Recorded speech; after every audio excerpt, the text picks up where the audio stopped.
Muchas gracias, fiscal federal Carlos Stornelli, por tener la deferencia de recibirnos en su casa. Días bravos, porque no es muy común en el mundo que a un fiscal, el presidente de la nación y la vicepresidenta de esa misma nación le dispare, ¿no? Como usted sabrá, es un programa donde hablamos de coyuntura, también tratamos de indagar un poco en el personaje. Veo que hay muchos relojes por todos lados, así que después le voy a pedir una recorrida, pero estoy ansioso por preguntarle, ahora que quedó atrás el episodio de Marcela Lozardo, que ya es ex ministra de Justicia y va rumbo a su exilio político dorado de embajadora de la UNESCO en París, si recibió o no la solidaridad de ella, porque hubo muchas polémicas en estos días de si ella se había solidarizado o no. Digo, ahora no la pone tan en aprietos, o por lo menos va a estar más a distancia, si es algo inconveniente desde el punto de vista político. Sí, por supuesto. Es decir, no tengo ni por qué ni para qué decir una cosa que no, que no es. Eso pasó hace casi exactamente 2 años. Producto también de una relación social, no amical, porque no somos, como ella bien dijo, no somos amigos. Pero su marido sí, ¿no? Del escribano No, Fernando tampoco. Millan. Nos conocemos, tenemos conocimiento, tenemos muchos amigos comunes, ambos. Y bueno, ocurrió eso, con lo cual a mí, digamos, me sorprendió la referencia que ella hizo públicamente, por eso lo comenté, ¿no? Digamos, era... pero fue una reunión donde éramos unas cuantas personas y donde tanto ella como el ministro de la Corte se solidarizaron conmigo, ¿no? Lo cual, perdón, era lo lógico, digamos. Yo estaba sufriendo una embestida feroz y una operación fenomenal. Quiso ser relojero y terminó siendo fiscal. ¿Cómo es ese transcurso? ¿Qué pasó en el quise medio? ser relojero, yo soy relojero. Ah. Yo aprendí el oficio de la relojería por una cuestión... Yo tengo 2 características de mi vida que aparecieron espontáneamente alrededor de los 17 años, que era contrario a todo lo que...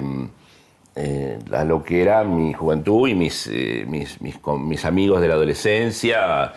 A mí a los 15, 16 años me empezó a gustar el tango y no sé por qué a los 17 años tuve una fascinación por la relojería que es la que hoy tengo y que yo en el fondo siempre digo que es casi mi verdadera vocación.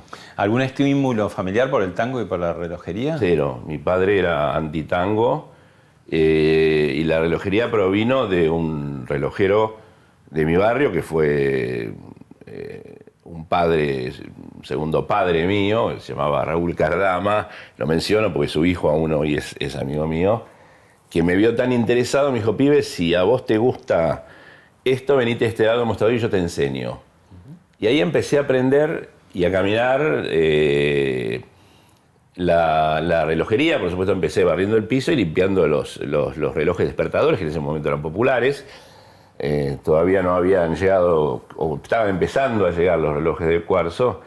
Entonces, a cambio de mi trabajo, él me regalaba relojes viejos que la gente no había ido a buscar nunca, máquinas de relojes para que yo los arme. Y ahí empezó la colección, a coleccionar. Ahí empezó el amor por la relojería que no terminó nunca, digamos, aún hoy, ¿no? Que me permitió tener un gran cable a tierra y conocer a los grandes maestros relojeros de Buenos Aires, que son extraordinarias personas, y creo que en muchos casos de los mejores técnicos del mundo.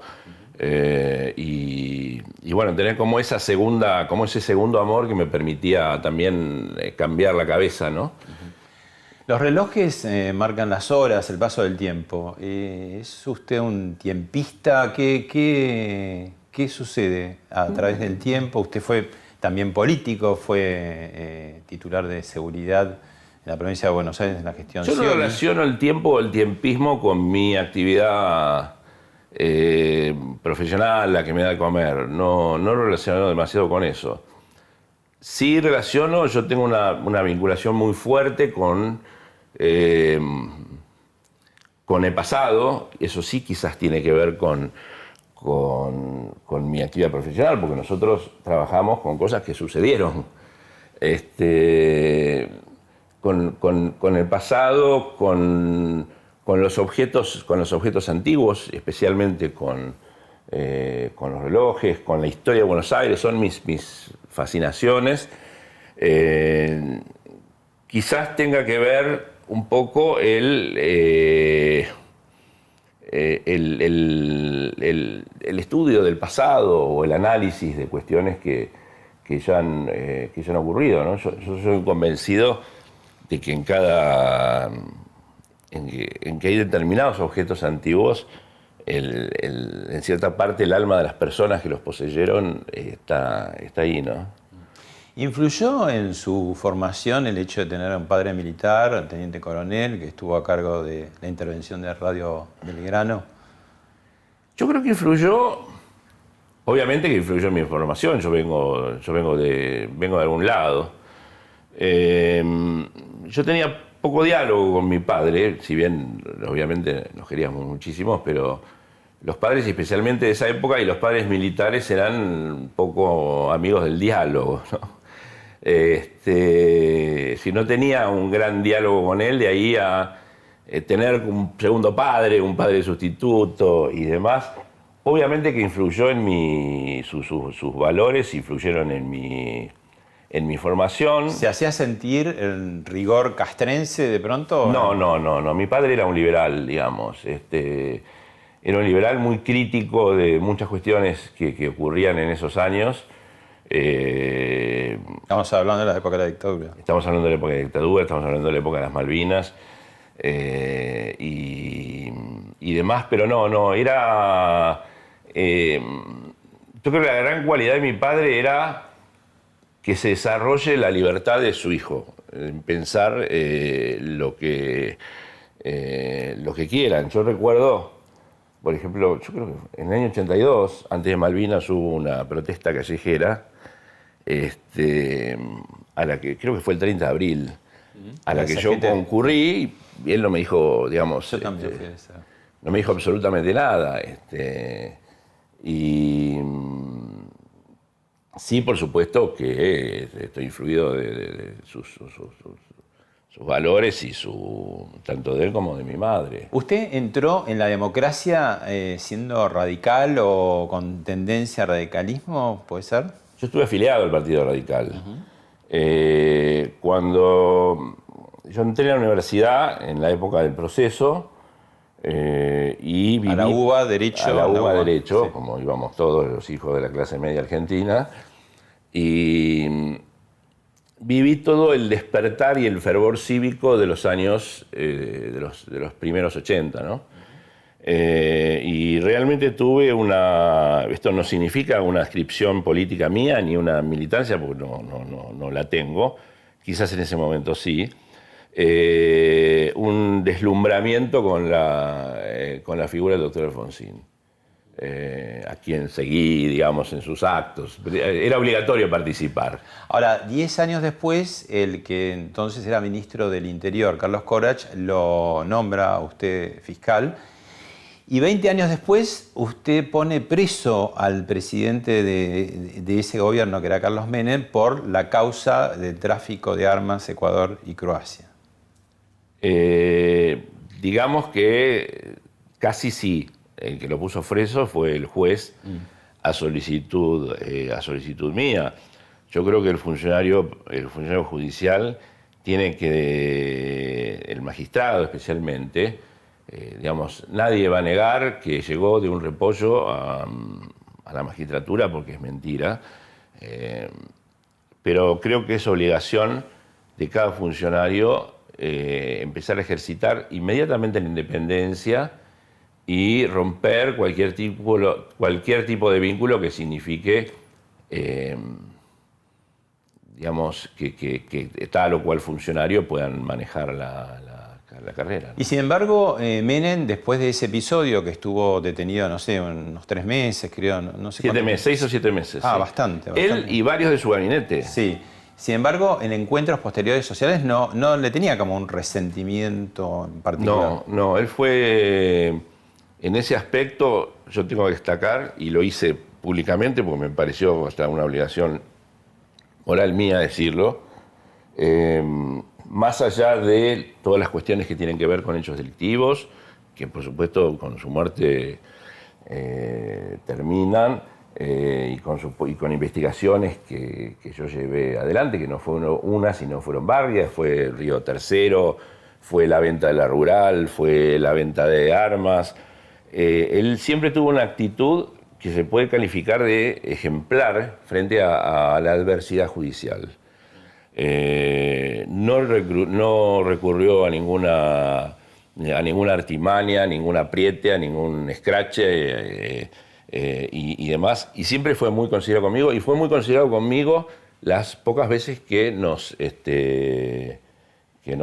vimos posterior a que me separaron de la causa. Lo voy a invitar a ver un primer video que tiene que ver con la presentación de Alberto Fernández del nuevo periodo de sesiones en el Congreso. En la Argentina de hoy hay un fiscal procesado por delitos tan severos como el espionaje ilegal de ciudadanos o el de extorsión, que sigue en funciones como si nada de esto lo afectara. A él no se le aplica, a ese fiscal no se le aplica aquella doctrina que recomendaba la detención preventiva de personas cuando su poder residual pudiera afectar la investigación.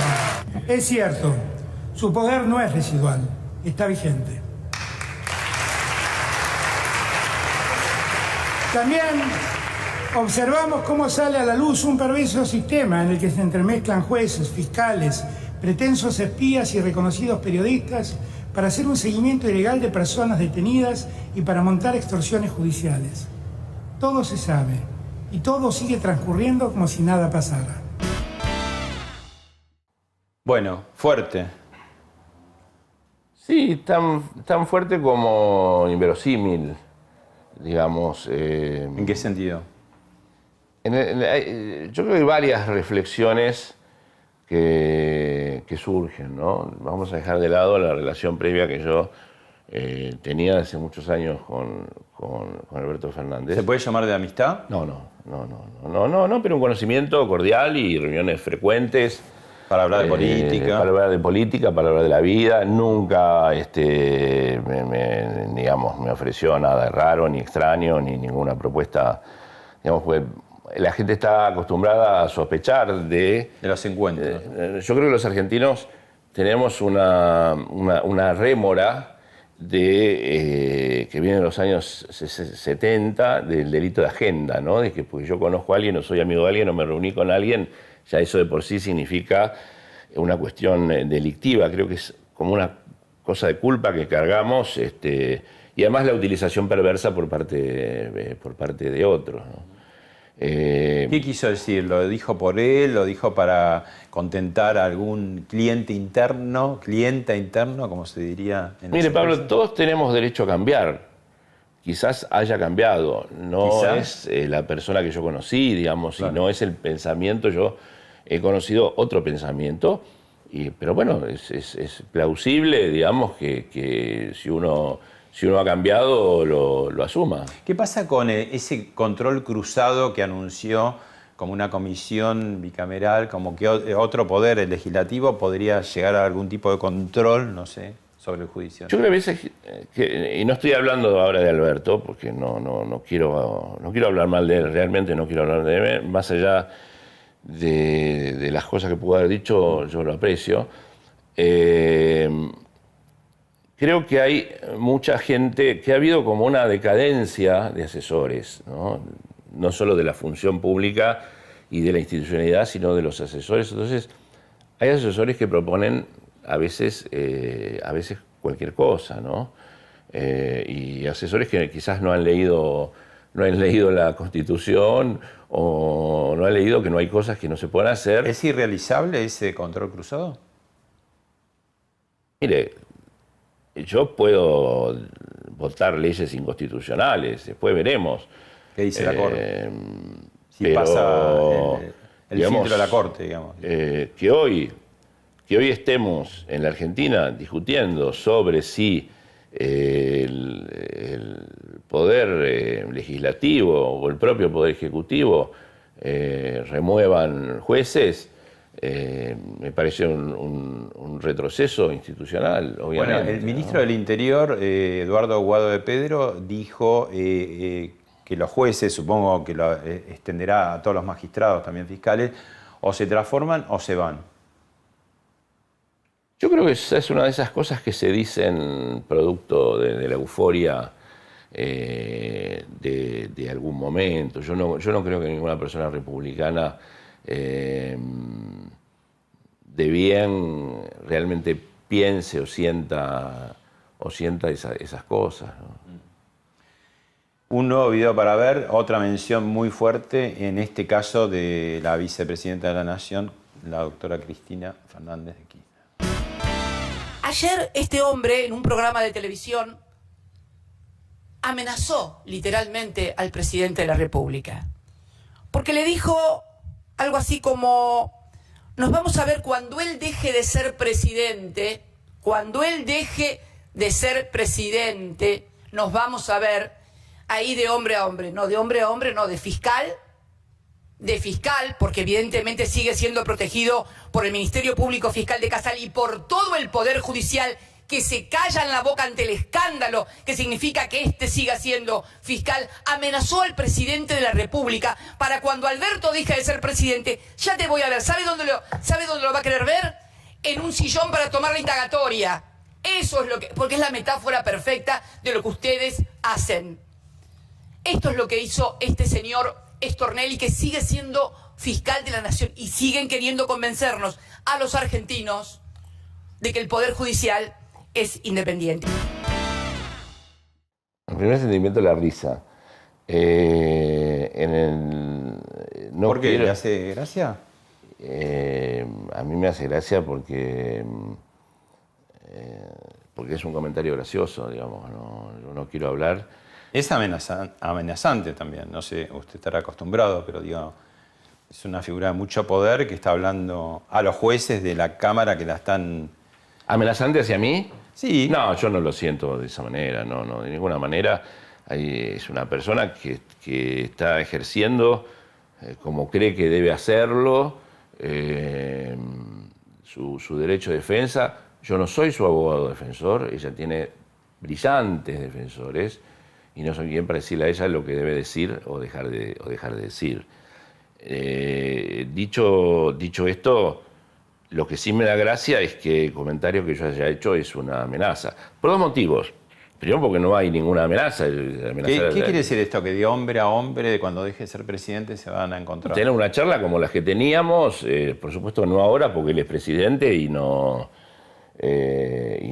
corresponde que lo hagamos, pero sí cuando abandone él o ambos la magistratura, encontrarnos y volver a tener una charla como las que teníamos, hombre a hombre, cara a cara, digamos, no, sin terceros que opinen sobre cualquier cosa y sobre temas que no saben. Claro. Quizás a mí me gustaría contarle a Alberto muchas cosas que él no sabe, que son quizás parte de los expedientes, pero bueno, no, en este momento no es posible, con lo cual esto necesariamente debe suceder en un futuro. Ahora, la fijación por ahí de la vicepresidenta tiene que ver, porque usted tiene que ver con causas muy relacionadas con el kirchnerismo, ¿no? Primero la causa Skanska en 2005, después Odesur, gas licuado, y fundamentalmente esta que tenemos un informe para mostrar, la vemos y lo charlamos.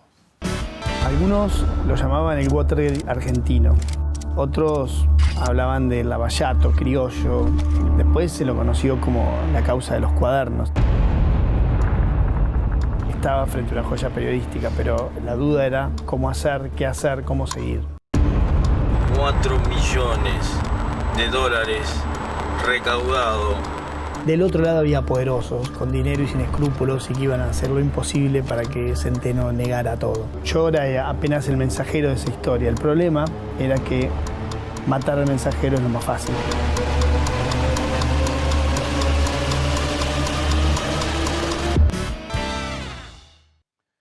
Y Cuadernos de la corrupción, fundamentalmente, ¿no? Todo ese paquete enorme ha pasado por sus manos y bueno, por eso quizás, como dice varias veces nuestro columnista en La Nación, Joaquín Morales Solá, lo llama usted la bestia negra del cristianismo.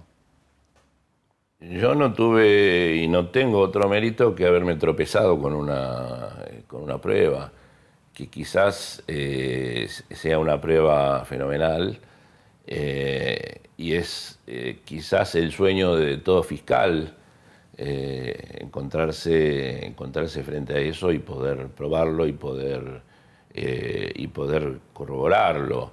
Esa mención que hace Joaquín, que creo no merecer. Yo tengo muchos y muy queridos amigos dentro del espacio que conforma hoy el gobierno. Discutimos sobre política, hablamos sobre temas con respeto. No voy a mencionar a ninguno porque no quiero que tenga problemas por el delito de agenda o por el delito de amistad. Pero tiene contacto con más de un funcionario. Con muchos y que son queridos amigos y importantes funcionarios, digamos. Importantes funcionarios y otros que lo han sido y referentes y con los cuales tenemos charlas de política y discutimos y hombres inteligentísimos y demás y cuya amistad me honra, digamos, ¿no? No tengo realmente yo ninguna militancia política y jamás, si la tuviera, usaría la Fiscalía para canalizar una militancia política o una cuestión personal. Otra cosa, le digo con lo que usted me decía hace un ratito de las interpretaciones que hizo la ex vicepresidenta sobre mis expresiones. Yo después del contrapunto, por decirlo de alguna manera, sucedió con Alberto, en cualquier causa que esté en el futuro Alberto imputado, si es que lo está o no, hay denuncias de todos los colores y de todos los tipos en todo momento, yo no sería el fiscal, yo obviamente me excusaría. ¿Solamente por esto? No por una causal objetiva, sino por decoro y delicadeza, que es una causal jurisprudencial que tenemos los magistrados, pero digamos para que nadie interprete como que yo quiero alguna cuestión ajena a mi independencia.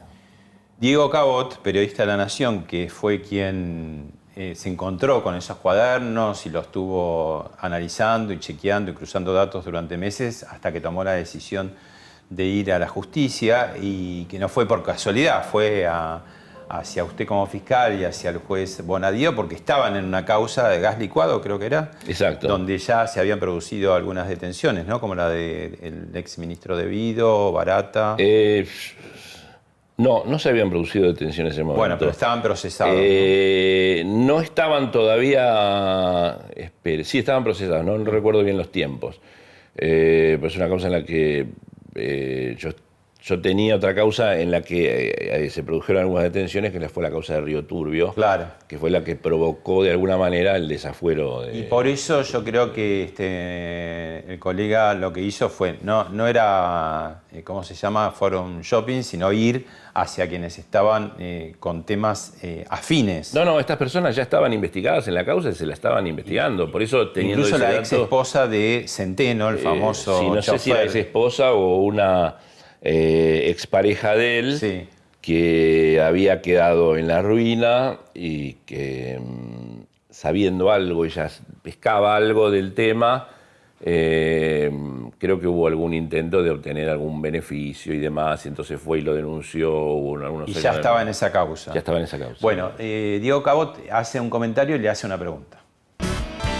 Bueno, la pregunta es relativamente simple y tiene que ver con que después de aquella investigación de 2008 pasó muchísimo tiempo, muchísimas cosas, se dijo de todo, muchos reconocimientos, muchos efectos y muchas críticas. Y la pregunta puntualmente es si cambiaría algo respecto a la investigación de aquellos días de 2018. Con todo el agua que corrió bajo el puente y todas las... No cambiaría realmente absolutamente nada. Quizás sí, algunas cuestiones pequeñas, puntuales y demás no cambiaría nada y no rehusaría a una investigación que es improbable que se presente otra vez de este tipo. Porque el primer sentimiento que surge sí creo que debería haber sido más proactivo, digamos, más pero bueno, eso son cuestiones. ¿Usted? Exacto. ¿En qué sí. sentido? En el sentido de, digamos, el fiscal en una investigación muchas veces tiene la posibilidad de graduar su participación o su impulso o demás, pero la escasez de recursos y la escasez de recursos físicos también hacen que uno tenga un límite, ¿no? Yo tuve la oportunidad de estar en la Fiscalía General en Brasilia y vi cómo se mueven y los recursos que tienen y demás, y acá podríamos haber hecho con algo parecido maravillas. Yo creo que Diego se refiere principalmente al miedo que surge y que quizás ambos teníamos cuando él me viene a ver con esta prueba, ¿no? Porque cuando usted se embarca en una investigación compleja, profunda, importante y contra el poder o varios poderes, después de pasadas las luces de artificio del inicio, lo que viene es la soledad. O porque hay colegas que no quieren comprometerse, salvo los poquitos que me acompañaron, o porque surgen también, por ejemplo, desde lo periodístico, las envidias o cuestiones, digamos, pequeñas miserias de ese tipo, o la conciencia real, porque así se lo dije a cabo cuando tuvimos esa charla, de que con esto nos podía ir la vida. Es decir, yo soy muy consciente, y siempre lo digo, no porque yo tenga miedo, sino porque es necesario que la gente comprenda que por este tipo de cosas se mata. Y era demasiado importante el tema, y no necesariamente no tiene que venir un presidente a pegarle un balazo, eso obviamente no va a suceder, pero hay muchísimas personas que saben que están, los intereses son poderosísimos, y un sicario en Argentina hoy es muy barato. Otro colega de La Nación, especializado en temas judiciales, Hernán Capielo, también con un comentario y otra pregunta. Los fiscales son como los delanteros aguerridos, esos que reciben la pelota un poco más adelante de la mitad de la cancha y no paran hasta meter el gol.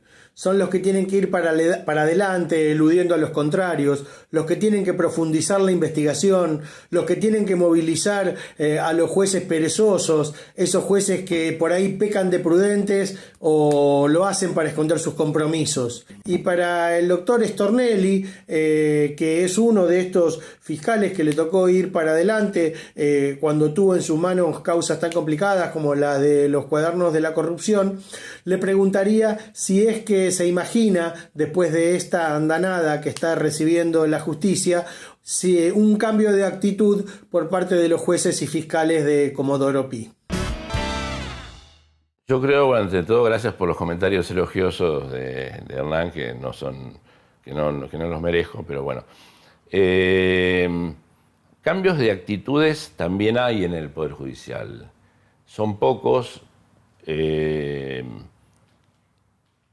Estoy hablando quizás de las causas sensibles, no del universo del Poder Judicial. Son pocos los que quizás mantengan una línea de conducta a través de los tiempos. Eso muchas veces conspira contra una investigación. Eso es claro, y nosotros también debemos luchar contra ello, porque muchas veces nosotros cordialmente, los buenos fiscales debemos ser enemigos de los jueces, ¿no? Somos amigos afuera, quizás podamos comer un asado, pero en las causas nos enfrentamos. Pero ese es un mal que sucede, digamos, y quizás la pérdida de esa independencia, si se quiere, por llamarlo de alguna manera, gloriosa que supo tener nuestro Poder Judicial hace muchos años, esté hoy puesta en crisis. Y por eso quizás uno que no lo es, no me quiero poner ejemplo, pues no soy ejemplo de nada, pero es atacado inmediatamente, ¿no? Yo nos comparo a los fiscales, porque muchas veces le van a preguntar al juez, che, ¿qué está pasando? No, bueno, pero mirá, el fiscal me está jorobando. Yo comparo al fiscal muchas veces con el médico que da el primer diagnóstico fatal, ¿no? Que este médico no sabe nada, es un delincuente, qué sé yo. Es portador de malas noticias. Es la negación, yo creo que es la negación lo que lleva a veces a determinadas actitudes. Y hay veces que hay gente que se embarca en operaciones o se arma en cuestiones extrañas y después no pueden retroceder, no pueden bajar. ¿Está podrida la justicia, como dijo Cristina Kirchner? ¿O qué le pasa a la justicia? No, yo creo que la justicia debe... Por supuesto que hay buenos y malos jueces, buenos y malos fiscales, y buenos y malos funcionarios en todas partes. Yo creo que la justicia, digamos que muchas veces el poder político especula con que el juez o el fiscal deban mantener una mesura y que contestar públicamente sea un poco más espinoso o más difícil o no estén acostumbrados o que no estén acostumbrados a hacerlo, ¿no? Entre otras cosas no pueden hacerlo porque en las causas los recusarían. Exacto. ¿No? Muchas veces yo evalúo, muchas veces cuando alguien habla o dice algo, yo evalúo si no es, muchas veces son provocaciones para provocar quizás alguna reacción. El apartamiento. Alguna reacción equivocada del magistrado y poder apartarlo, como es esta operación que me hicieron a mí. Creo que hay un poco de eso y también, obviamente, creo que hay poca autocrítica, ¿no? Digamos, nadie dice nos equivocamos, estamos mal, sino siempre la culpa es de otro. Y el que puso en blanco y negro una maniobra gigantesca de operación, o contribuyó a ponerla, es el demonio negro. Ya que usted hizo alusión a la operación que le hicieron, fue acusado de extorsionar a empresarios para sacarlos de la causa de Cuadernos, ¿no? Y ahí hubo no sé cómo se le puede llamar, un falso influyente entre medio, Marcelo D'Alessio, hubo un video que se hizo como una cámara oculta en Pinamar, y todo eso cayó en el juzgado del entonces juez, sigue siéndolo, Ramos Padilla, pero que ahora está en La Plata, ¿no? Como juez electoral. ¿Qué pasó ahí? ¿Qué hubo de verdad? ¿Dónde está ahora la causa? ¿Por qué tardó tanto en presentarse? La causa está en el mismo lugar, en el mismo juzgado, ahora ha cambiado de juez. Se bajó mucho el voltaje gracias a un fallo que yo creo que, más allá que hay algunas cosas que la Cámara de Mar del Plata, comparto, ¿no? De un fallo ejemplar de la Cámara de Mar del Plata, donde me acusaron a mí y a Daniel Santoro de las cosas más espantosas, que instalaron, ni siquiera hubo un video, ni siquiera una grabación, solamente fotos, y un video caminando, pero una cosa nada más que... Por un balneario de Pinamar. Por un balneario de Pinamar, un balneario que voy hace 15 años. Bueno, eso fue una operación, esa fue una operación que estuvo armada desde mucho antes de que el hombre el supuesto chacarero, se presentase en la justicia. Sabemos más o menos, si no quiero decirlo públicamente, sabemos más o menos quiénes financiaron esta operación, de dónde surgió. Este personaje que yo lo vi 4 veces, hablé 3. ¿D'Alessio? D'Alessio era un hombre de extrema confianza de Gildo Infran y de un ministro de la Corte de la provincia de Formosa, apellido Cabrera. Bueno, yo en ese momento, digamos, no desconfié, pero tampoco sucedió, ninguna de las cosas de las que me acusan ocurrió. ¿Y por qué tardó tanto en presentarse que lo declararon? Porque yo estaba consciente, yo sabía que era una actitud mía que no iba a resultar simpática. Pero los fiscales tenemos fueros precisamente para que nos protejan de las investigaciones que hacemos. La intención era un poco hacerlo saltar de la fiscalía de la causa de los cuadernos. Exacto, esa era la intención inicial. El primero que supo que esto era una operación fui yo, pues sabía que todo era absolutamente falso, digamos. No tenía los pormenores, no tenía los datos, los fui teniendo con el tiempo, pero el primero que supo que era una operación mentirosa y en la que muy probablemente estuviese involucrada la persona que recibía la denuncia, y que los que se presentaban todos los días ahí eran los acusados en la causa de Cuadernos, que no habían logrado tener éxito en sus planteos. 2 más 2 es 4, esto era una operación contra mí, contra la investigación. Yo decidí, aún a riesgo de mi pellejo, demorar, no presentarme, porque yo me iba a presentar. Yo hice 2 cosas. Me presenté inmediatamente, yo me presenté en la Procuración, que es mi superior natural. Y además hay otra cosa, a mí me habían sacado, y me sacaron, y todavía estamos discutiendo eso, de mis jueces naturales. Dolores no era mi juez natural y nada había ocurrido en esa jurisdicción. Eso me llevó a demorar hasta lograr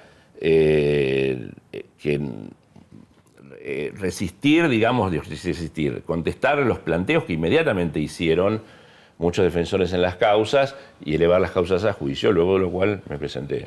Ahora, no hay mucho tráfico, estoy hablando de la justicia federal en general, ¿no? Demasiado tráfico entre este tipo de personaje, de influyente, falso influyente como D'Alessio, servicios de inteligencia que van y vienen. Bueno, buchones, como se les llama, que bueno, a veces no sé si los fiscales para saber tal o cual cosa, pero que les llevan de pronto carne podrida. ¿Cómo eso sucede? ¿Los deja en un lugar de sospecha? ¿No? No nos deja en un lugar de sospecha. Puede ser, depende de lo que uno entienda por sospecha. Nosotros en una oficina pública, mi fiscalía es una fiscalía de puertas abiertas. Viene alguien con un problema y yo lo recibo. Eso pasa siempre en mi fiscalía desde hace 30 años. Nosotros hay una práctica que se llama el girador, que realmente nos excede porque uno no sabe qué habló el abogado con su cliente o la persona que vino con su cliente, o si alguno viene a la mesa de entrada, viene a decir cualquier cosa y demás. Eso bueno, se ve, se corrige con el tiempo si hubo algún error. Tráfico, digamos, de cosas así de inteligencia y demás, conmigo no, digamos, no soy habitué de esas cosas, pero hijos suyos trabajan en AFI o escuchas? No. Sí, un hijo mío trabaja en la oficina escuchas, sí, eso es verdad. Eso es verdad, pero es un cargo administrativo, no tiene. Cuando lo estaban armando, estaban buscando personal y presentó y lo nombraron, sí. ¿El lofer existe como figura? Ahora dijeron que les iban a obligar a los aspirantes precisamente a cubrir, entre otros, el juzgado de vacante de Bonadío.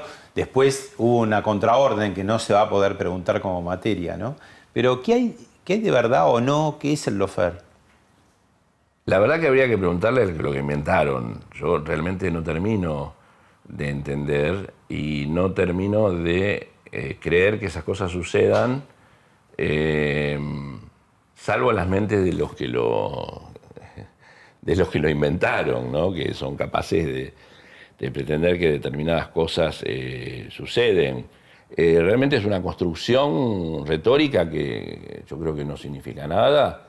Hay un código penal, si hay violaciones al código penal serán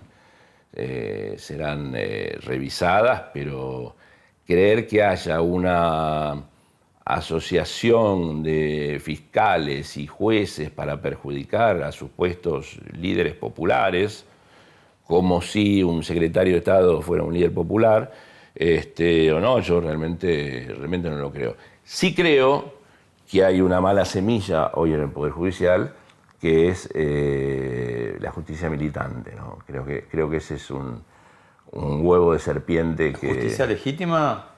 No voy a decir justicia legítima, creo que hay gente que trabaja desde la militancia y usa su cargo para la militancia política, y creo que ese es, en este momento, es para mí el peor mal que tiene la justicia, ¿no? Porque si eso crece y si eso prospera, estamos perdidos, ¿no? Magistrados que están dispuestos a amañar las pruebas de la manera que sea para preservar a una persona o para tirarse arriba de una granada, como digo yo, o de inmolarse, o a cambio de un ascenso, o a cambio de un carguito en la capital de la provincia, o otras veces por dinero, pero el fondo es la militancia y el compromiso político. Le voy a mostrar un último video que tiene que ver con el momento, sin duda, más grave que tuvo que enfrentar la justicia, ¿no? Con la vida de uno de sus magistrados.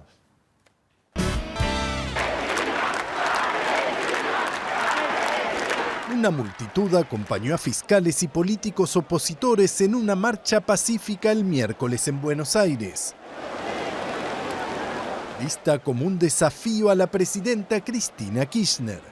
Se da a un mes de la muerte de un fiscal que la acusó de encubrir a exgobernantes iraníes sospechosos de un atentado antisemita en 1994. Bajo la lluvia y en silencio marcharon desde el Congreso hasta la Casa de Gobierno.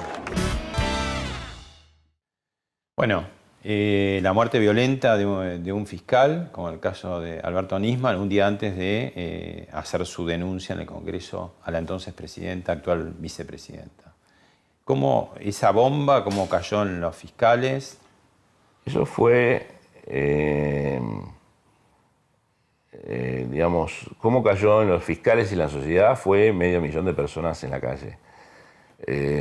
Todavía me emociona no solo esa marcha, sino todo lo que rodeó al asesinato de Alberto Nisman.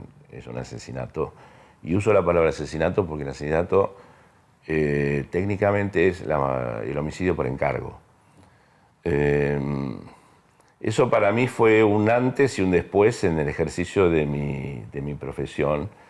Yo transitaba alegremente entre causas peligrosísimas, y realmente ahí tomé conciencia de que se podía morir por una investigación. Yo estoy convencido de que a Nisman lo mataron, y de que lo mataron por su investigación. No voy a abrir juicio sobre la investigación, porque no la conozco. ¿Tuvo miedo entonces? Sí. ¿Blindó la puerta de su casa, de su dormitorio? Sí. Digamos, mi dormitorio es un cuarto de pánico.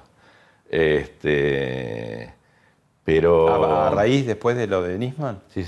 ¿Y qué le pasó cuando Cristina Kirchner en una asamblea legislativa, ya había pasado lo de Nisman, creo, no sé si fue antes o después, ¿no? Pero la emprende contra el fiscal Ricardo Sáenz y muestra una foto, incluso. Bueno, fuimos 5 los fiscales, creo que 5, no quiero ser injusto, pero no mucho más, si hay más, que organizamos esta marcha. También ahí sufrimos días de escrache, de escarnio, de agresiones, de cadenas nacionales. De cadenas nacionales nos pintaron toda la ciudad diciendo que éramos fiscales golpistas, cuando no habíamos, por supuesto, acusado a nadie, que éramos fiscales golpistas, y nos hicieron todo tipo de porquerías, lo cual aumenta a veces las suspicacias. Yo digo una cosa, Pablo. ¿Por qué en un homicidio semejante, se trabaja tanto para la instalación del suicidio? ¿No? Esa fue el primer dato que yo tuve para generar la convicción que hoy mantengo. ¿Usted ordenó espiar al ex esposo de su mujer? No, eso es una barbaridad. Es una barbaridad de la cual yo no hablo demasiado porque es un tema que yo nunca lo puse, digamos, es un tema íntimo que tiene que ver mi esposa con su ex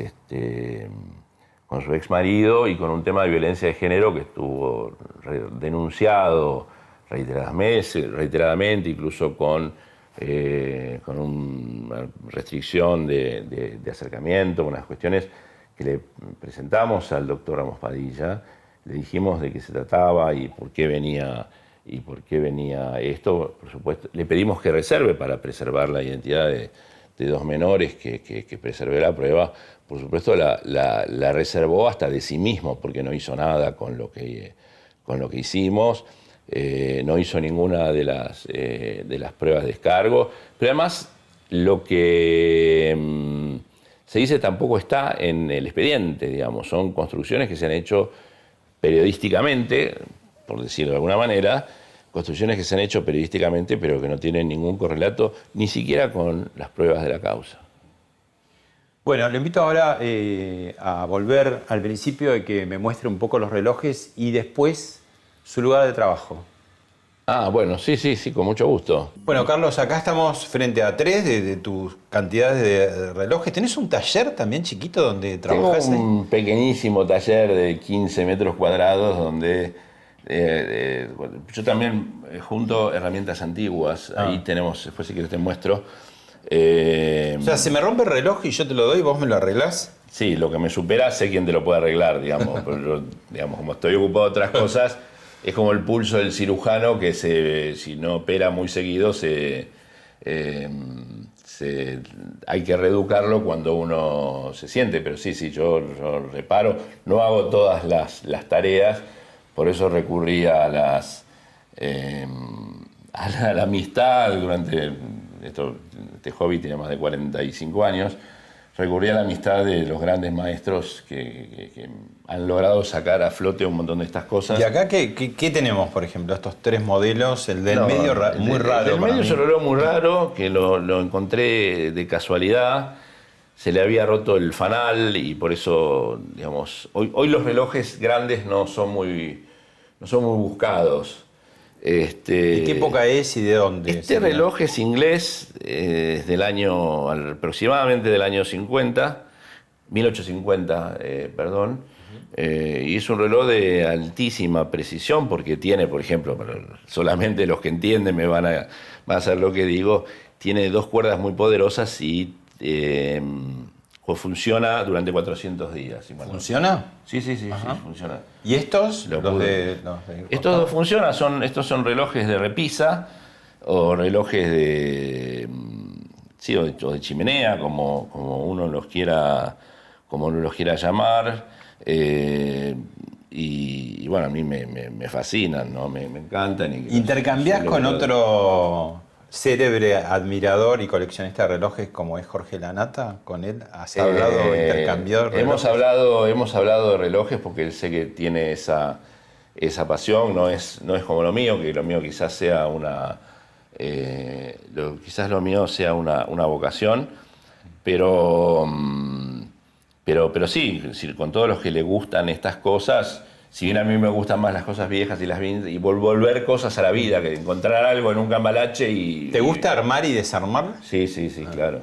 ¿Y ahí te vas? ¿Tu cabeza se despeja? Lo que más me gusta a mí es volver un reloj a la vida. Un reloj que había vivido 100 o 150 años y demás, y que ya está tirado en una compraventa o en alguna cosa así, resucitarlos y volverlos a la vida. Es como una conexión que se produce con la persona que lo poseyó. Y ese es el momento que te olvidas completamente de los expedientes. Completamente, sí. Una gran terapia. Además, lo que más en realidad me gusta son las herramientas antiguas y los libros de relojería que tengo muchos, los tengo en mi taller. Bueno, te voy a devolver al mundo de los expedientes y vamos para Comodoro Pi. Perfecto, bueno. Bueno, Bueno, y aquí estamos en el 5º piso, Comodoro Pi, en su despacho. Acá es donde todo sucede. Donde todo sucede estrechamente, ¿no? Porque hemos recorrido pasillos, los expedientes que se vienen abajo. ¿Por qué si la Corte Suprema tiene miles y miles de millones ahorrados, que está bárbaro, no pone un poco en la justicia? Para que... Yo creo que hay una pequeña crítica que yo puede ser tanto a la Corte como a la Procuración, una crítica, si se quiere, constructiva y cordial, de que los primeros lugares que tienen las causas y que tienen la gran tarea y gran trabajo y que reciben mucha gente deberían tener más recursos, ¿no? Claro. Hay una tendencia errónea a tener procuraciones o cortes macrocéfalas, y yo creo que los recursos... Lo que pasa es que a la hora de dar recursos a un fiscal está mal visto. Entonces, pero con más recursos podemos hacer más cosas. Entonces es... Pero es el inicio y el desarrollo de una causa. Exacto, ¿no? Exacto. Yo creo que debería revertir un poco desde los altos mandos de la justicia y del Ministerio Público, revertir esa situación y dotar a los fiscales de más. Aquí, de verdad, las investigaciones grandes se hacen a fuerza de la salud, ¿no? A fuerza de no poder ir al médico durante un año, a fuerza a pulmón. Es todo pulmón, y no solo mío, sino de todo el equipo, que tampoco es muy grande. Hablando de causas, una de sus últimas investigaciones o denuncias tiene que ver con supuestas irregularidades en el plan de vacunación de Porteño, ¿no? Y están apuntados el jefe de gobierno de la Ciudad de Buenos Aires, Horacio Rodríguez Larreta, y su ministro de Salud, Fernán Quirós.